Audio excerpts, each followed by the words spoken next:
Hi hello నమస్తే, నేను కృష్ణాంజనేయులు.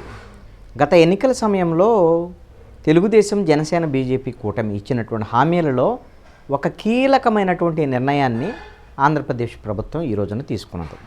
ముఖ్యమంత్రి నారా చంద్రబాబు నాయుడు న్యాయశాఖకు సంబంధించినటువంటి సమీక్షను ఈ రోజున సెక్రటరియట్లో నిర్వహించి నెక్స్ట్ రానున్నటువంటి కాలంలో కర్నూలులో హైకోర్టు బెంచ్ని ఏర్పాటు చేయాలి అనేటువంటి దాని మీద నిర్ణయం చేస్తోంది ప్రభుత్వము.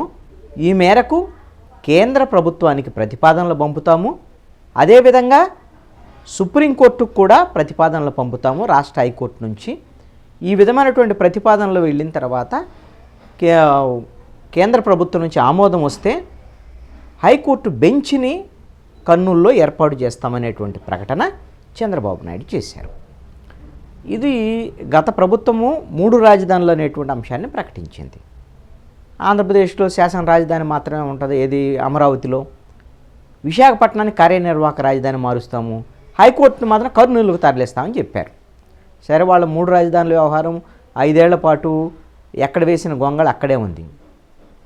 తెలుగుదేశం మొన్న ఎన్నికల సమయంలో మాత్రం స్పష్టమైనటువంటి హామీ ఇచ్చారు, మేము కర్నూలులో రాయలసీమకి న్యాయం చేసేటువంటి విధంగా హైకోర్టు బెంచ్ పెడతాం. హైకోర్టు మాత్రం ఆంధ్రప్రదేశ్ రాజధాని అమరావతిలో మాత్రమే ఉంటుంది. రాజధానిలోనే హైకోర్టు, సెక్రటరేటు, అదేవిధంగా అసెంబ్లీ అన్నీ రాజధానిలోనే ఉంటాయి అనేటువంటి విషయాన్ని ప్రకటించారు. అందుకు అనుగుణంగానే ఇప్పుడు హైకోర్టు బెంచ్కి సంబంధించినటువంటి విషయాన్ని ప్రకటన చేశారు. దీంతో పాటుగా ఆంధ్రప్రదేశ్ సంబంధించినటువంటి ఈ న్యాయశాఖకు సంబంధించినటువంటి కీలకమైనటువంటి ప్రకటనలు కూడా చేశారు చంద్రబాబు నాయుడు. అవేమిటి అని అంటే, రాజధానిలో ఇంటర్నేషనల్ లా కాలేజీ, లా స్కూల్ని ఏర్పాటు చేస్తామనేటువంటి ప్రకటన. ఇది 100 ఎకరాల్లో ఏర్పాటు చేస్తాము.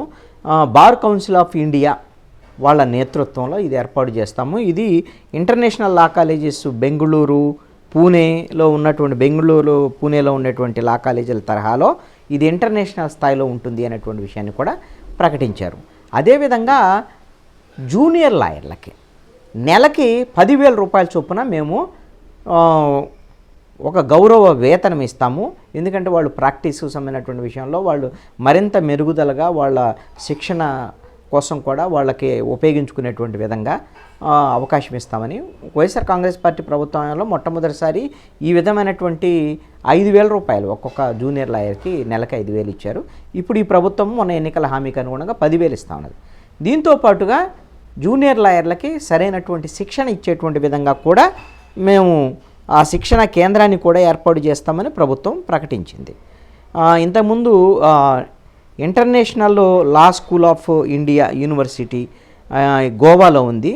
అదేవిధంగా international university of legal education and research లాంటి ప్రతిష్టాత్మక సంస్థలు ఇక్కడ కూడా వాళ్ళు అమరావతిలో ప్రారంభించాలనేటువంటిది ప్రభుత్వం యొక్క నిర్ణయం అన్నమాట. అదేవిధంగా ఈ మొత్తము నమోదైనటువంటి కేసులు, రుజువైన నేరాలు, ఈ అంశాలు శిక్షలు పడేసేటువంటి శాతం ఎలా ఉంది, దర్యాప్తును వేగవంతం చేయడానికి కావాల్సినటువంటి విషయాలు ఏమిటి అనేటువంటి అంశాల విషయంలో కూడా రాష్ట్ర ప్రభుత్వము స్పష్టంగా ఈ మెరుగైనటువంటి ఫలితాలు వచ్చేటువంటి విధంగా ఆంధ్రప్రదేశ్ ప్రభుత్వం చర్యలు తీసుకుంటుందని చెప్పారు. అదేవిధంగా